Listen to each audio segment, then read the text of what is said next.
What's going on, Raiders? It's Clean, and today we're diving into Arc Raiders and a topic that's stirring up the dev scene and gamers alike: the use of AI-generated voices in this game. If you like Arc Raiders and enjoy deep dives into game development and topics like this, make sure to hit that like button, subscribe, and check out my live streams on Twitch. Links in the description. So let's jump in and talk about what's really going on behind the voices of Arc Raiders. What is the deal?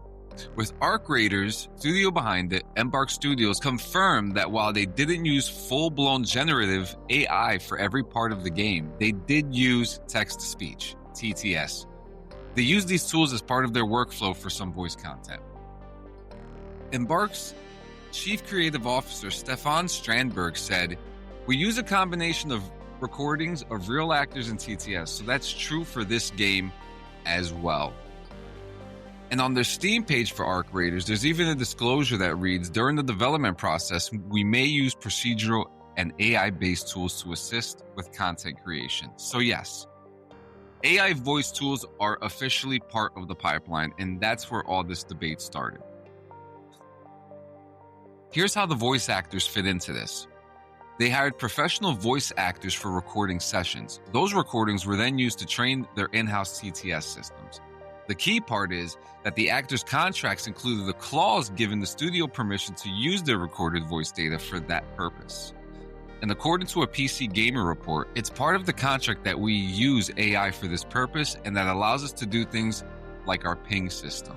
So in short, the actors recorded real lines, the devs built a TTS model based on that performance and used it to fill in extra lines across the game. And critics argue that while it's legal, it raises questions about ongoing pain and how far those contracts should go. But technically, everything appears to be above board. Now let's talk about why this matters. And first, there's the immersion and quality side. Some players notice certain NPC lines sound a little robotic or oddly placed, a clear sign of TTS output. The difference might be subtle, but in an atmospheric game like Arc Raiders, people pick up on it. Second, there's the job impact argument. If studios can use AI to generate thousands of extra lines, that means fewer future recording sessions, and that's where actors and unions like SAG-AFTRA are calling for more defined rights and protections. And third, the transparency. Should studios tell us where a line is AI generated? Embark did disclose it, but many fans missed it or didn't fully understand what TTS meant. So the heart of the conversation isn't just about Arc Raiders, it's about what kind of balance we want between tech innovation and artistic authenticity in games. So here's what Embark directly says about this situation. They don't use generative AI to create entirely new performances, only text-to-speech trained on actor-approved recordings. The tech helps a small team produce content faster while keeping costs reasonable, and they say there's no end goal in replacing actors. Essentially, they're saying this isn't about cutting people out, it's about keeping production sustainable while the studio scales up. Now here's my personal take on this whole thing.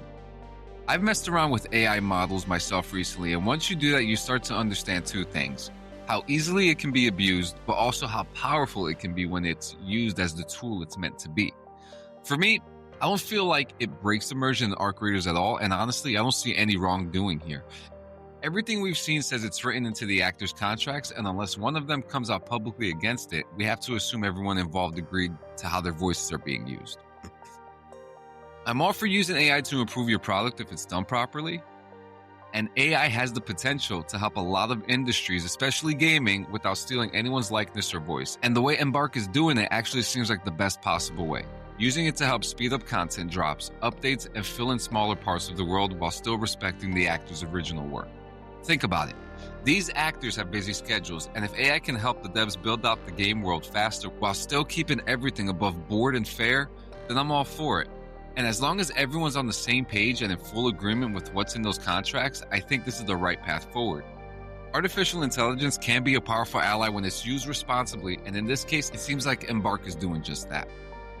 So to wrap this up, keep an ear out for lines that sound a little too clean or robotic. That's likely the TTS at work. Watch future patch notes and dev updates to see if Embark mentions ongoing use of AI voice tools, and most importantly, pay attention to how the community reacts, because this tech isn't going away. Personally, I think Embark is handling this responsibly, and if other studios take the same transparent contract-based route, that's a win for everybody. Thanks for watching. If you enjoyed this breakdown, hit like, subscribe, and if you're new, come hang out with me live on Twitch. Links below. See you in the next raid.